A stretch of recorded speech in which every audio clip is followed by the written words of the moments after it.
دین آسان عالم on line with محمد اشتیاق۔ رمضان المبارک میں کیے جانے والے اعمال کے متعلق گفتگو شروع کی تھی۔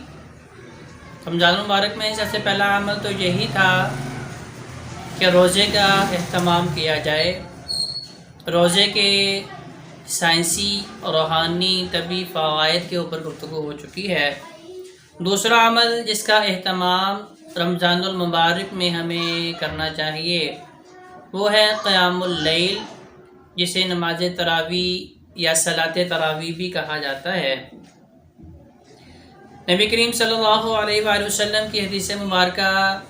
آقا علیہ السلام کا ارشاد گرامی من قام رمضان ایمانا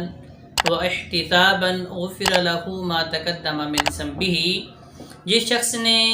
ایمان اور اللہ رب العزت کی رضا کو طلب کرتے ہوئے رمضان المبارک کی راتوں کا قیام کیا تو اللہ تبارک و تعالی اس کی برکت سے اس کے سابقہ تمام گناہوں کو معاف کر دیں گے۔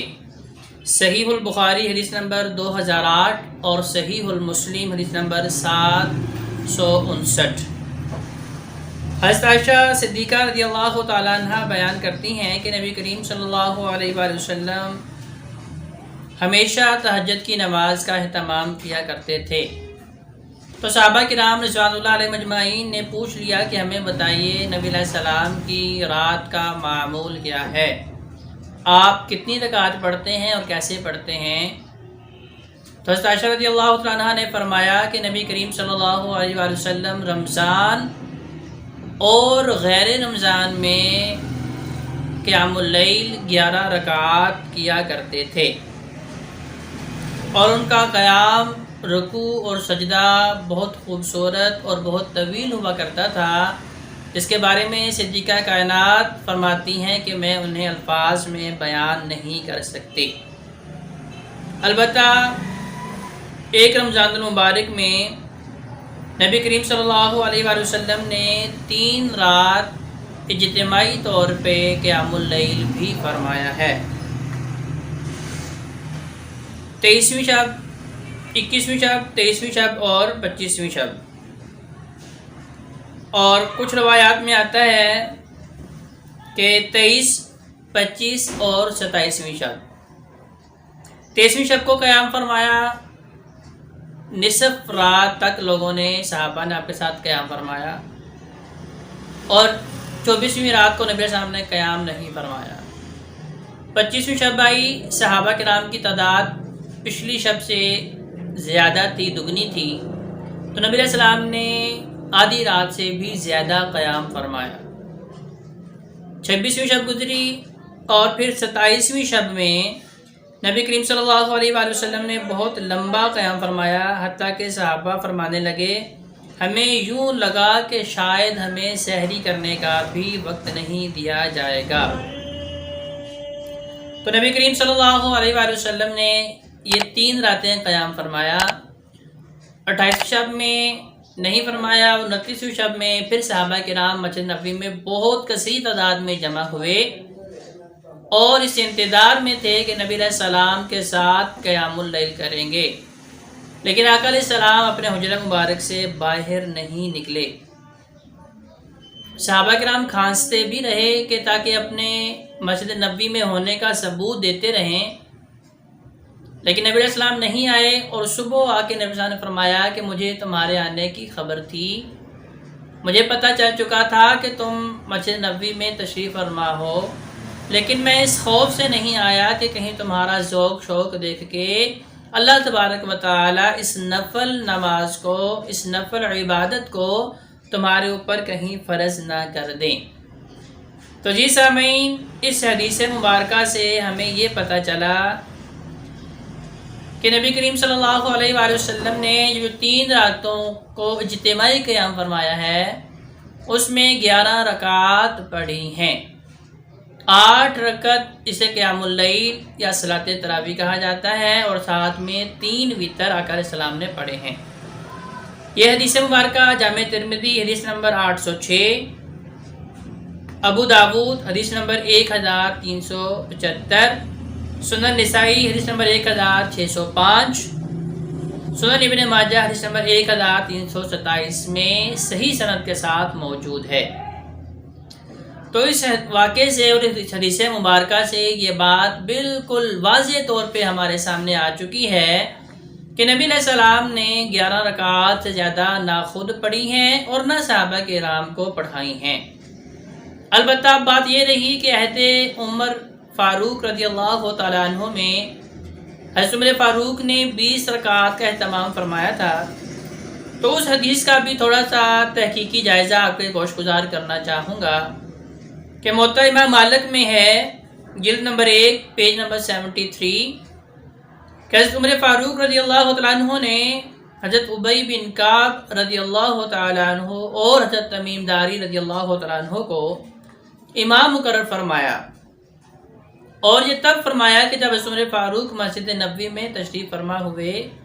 مسجد میں آئے اور دیکھا کہ صحابہ کرام چھوٹی چھوٹی ٹولیوں میں قیام اللیل فرما رہے ہیں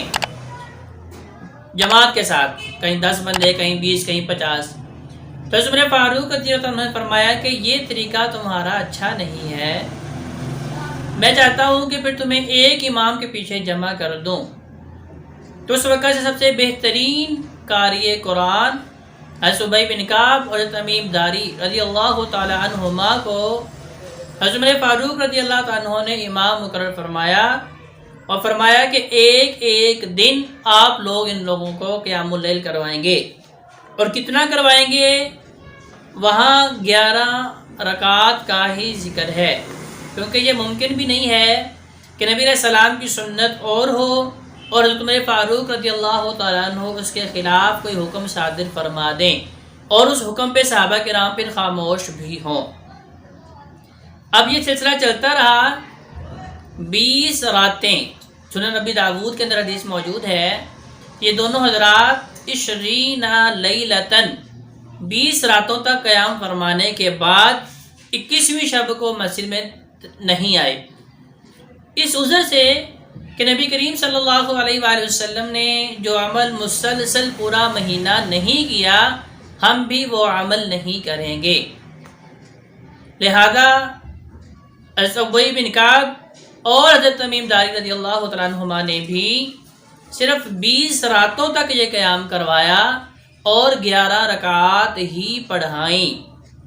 موطا امام مالک جلد نمبر 1 صفحہ نمبر 73 کے اوپر صحیح سند کے ساتھ یہ واقعہ موجود ہے۔ اس سے آگے جا کے ایک ضعیف اثر کہتے ہیں جو صحابہ کرام کا عمل ہو، ایک ضعیف سند کے ساتھ یہ بھی موجود ہے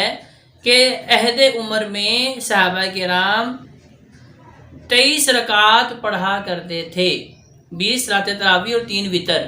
لیکن اس سند کے اندر یزید بن رومان ایک راوی موجود ہیں جو بیان کرتے ہیں کہ میں نے عہد عمر میں یہ بات دیکھی، حالانکہ اگر آپ تاریخی حقائق اٹھا کے دیکھیں تو یزید بن رومان ایسا راوی ہے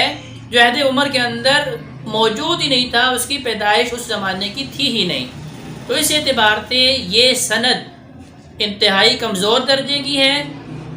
اور اس میں صرف یہ بیان کیا گیا ہے کہ صحابہ ایسا کیا کرتے تھے عہد عمر میں، حضرت عمر ایسا نہیں کرتے تھے، حضرت عمر کا ایسا حکم نہیں تھا، ابی بن کعب تمیم داری نے ایسا نہیں کیا، یہ یزید بن رومان کی روایت کے اندر صرف یہ موجود ہے،